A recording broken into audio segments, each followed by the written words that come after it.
My grandma's my favorite person because she's 94 years old. And when you're that old, I mean, it's what I call elderly autism. Because you can read social cues and you go, F that, I don't want to do that. I'm going to say what I was thinking instead.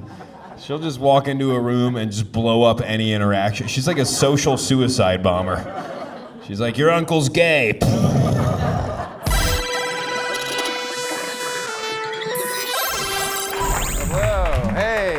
How are you? Good? You guys are good? Thanks for coming out. This is fun. I talked to my mom today on the phone, which I do a lot. She's getting up there. She's 71. She had me when she was 42 years old, which I loved growing up. Everyone always asked me, like, was that hard? It was the best. Dude, it made puberty way easier. I was 13, she was 55. I sat her down, I was like, my body's changing. She was like, me too. I'm going through a similar... I was like, I'm angry all the time. She's like, same here. Let's put on some Gossip Girl, blast the AC, we'll get through this. My mom, dude, I love my mom. It was also the best defense growing up against the biggest insult teenage boys have. The big joke when you're a teenage boy is, I f***ed your mom. That's the big one. Oh, your mom's hot, I f***ed your mom. They did not say that about my mom. Nope. I got a lot of, is she okay? How's your mom doing? How's that mole?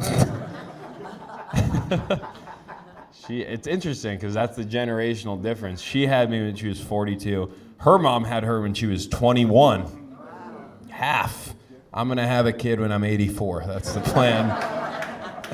I knew I was going to start with like my mom because whenever I see a crowd like this, I've done like casino shows and like shows in Aruba, and the crowds when they're older, that mom stuff, they really like that stuff. Yeah. I'm not pandering at all. It's just awesome, dude. My grandma's my favorite person because she's 94 years old, and when you're that old, I mean, it's what I call elderly autism. Because you can read social cues and you go, F that, I don't want to do that. I'm going to say what I was thinking instead. She'll just walk into a room and just blow up any interaction. She's like a social suicide bomber. She's like, your uncle's gay. She met one of my best friends one time. 5 minutes into the conversation, she cut him off mid-sentence and she went, you're slow. And my friend went, what? And she went, see, you didn't get it the first time I said it. Bro, she had a finishing move for her insult. She's like, I go here, you go here, and you're slow. And I proved it. Her and my grandpa, when she died, they had been married for 75 years. 75-year marriage. Which, thank you, you do not see anymore because it's not a good idea. 75 years, it means they love each other more than anything in the world, and they don't like each other even a little bit. It's been too long for like. We all know that feeling. We've all been on a long weekend trip with our best friend. Best friend in the whole world. 3 days into the trip, your best friend sneezes, you go, shut the f*** up. You did that on purpose, I can tell. So they don't have any, they would always sit next to each other at the dinner table. My grandma would go, turd can't hear anymore. That was her nickname for him. His name was Ted. She added an R. Turd can't hear anymore. You gotta speak up. Turd can't hear. And then normal volume, we'd go, Grandpa, can you hear? And he'd go, yeah, I can hear. Because when we weren't around, he just wouldn't answer her. She'd go, turd, turd! And he'd go, fuck that. I don't have to answer my wife. There's no law. You touching your chest to go, I love my grandma. I was like, yeah, let's go. They loved it. Weird, man. It's so different how they met. They met because, my grandpa asked her out. He was a sophomore in college, and she was in high school. Yeah, you guys don't even bat an eye at that one.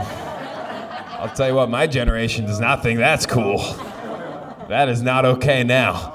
Every How They Met story from like 70 years ago, it's always borderline illegal. And so I was like, well, she asked me to drive her home and I took her to a diner instead. And you're like, that's kidnapping. I think that's not allowed.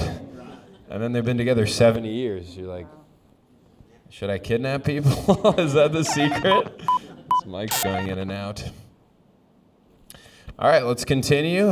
Sorry to interrupt. It really does feel like I interrupted something. Because they announced that you guys were all talking to each other like really nicely, and then they went, Jamie Wolf. And I was like, my mom just called, and you're like, all right, well, let's hear about this. Let's hear about your call with your mother. Thanks for interrupting, making a new friend for the first time in 50 years. It's now fully out, it's just not. Thank you. So my penis. No. That's a joke. It's all. This is working? Okay, this is working. It's not my penis. I just wanted to discuss how we date now. It's very weird in America the way we date because you're supposed to get to know people by going on first dates. And first dates, they're supposed to be fun. You're supposed to go bowling on who's gonna mess up bowling and like reveal who they truly are? Who's gonna be bowling like, I'm racist? You can't figure it out. That's why every first date, it should be a high stress situation. Because that's how you get to know people. What are we gonna do? Help me move. We're not gonna eat all day. We're gonna move my entire apartment. You're gonna be on your period. Where are we gonna meet? The airport. We're late. You're driving. A minority is gonna cut you off. I need to see how you respond.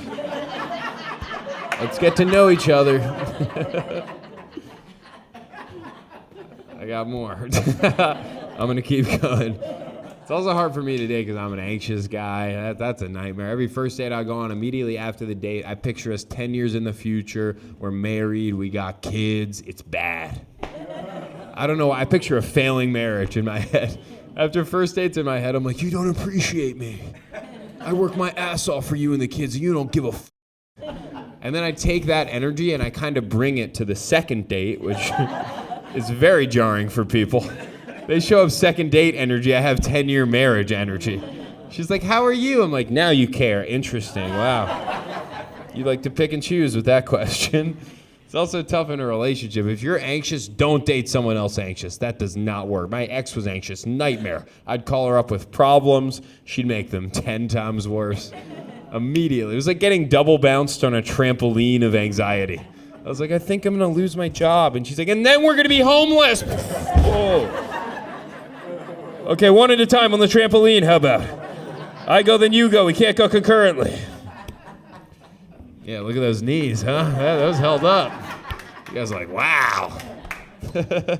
Yeah, anxiety, it's weird. When I was younger, I had social anxiety. And I hate saying that because you sound rich immediately. When you say social anxiety, that's a rich problem to have. You guys know that only happens in rich places. People in poor places don't have social anxiety. No one in Yemen, as the bombs are raining down, has any time to be like, how do I talk to people? It's so hard to make small talk with the Houthis. They're getting shot at. Is he mad at me? I feel like he's mad. Am I reading into the bullets, you think? Get dragged into a field. The guy's like, any last words? They're like, no, you go. My words would stink. All right, I'm done. Jamie Wolf, everybody, let me hear it one more time.